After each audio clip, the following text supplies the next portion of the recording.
আজকে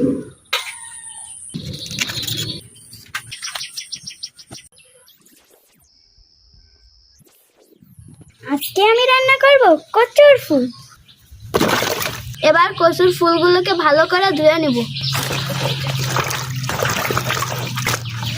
এবার কচুর ফুলগুলোকে সুন্দর করে কেটে নিব।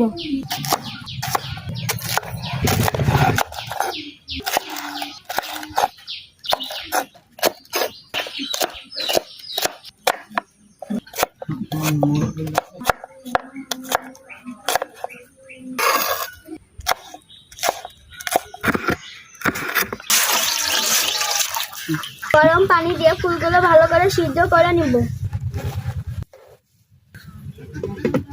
ঢাকনাটা নামিয়ে দেখবো হয়েছে কিনা। হয়ে গেছে। এবার ছাঁকনি দিয়ে ছেঁকে নিব।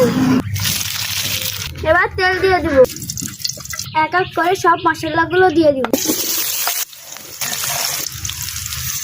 এবার ভেজে নেব। দিব। এবার কচুর ফুলগুলো দিয়ে দিব।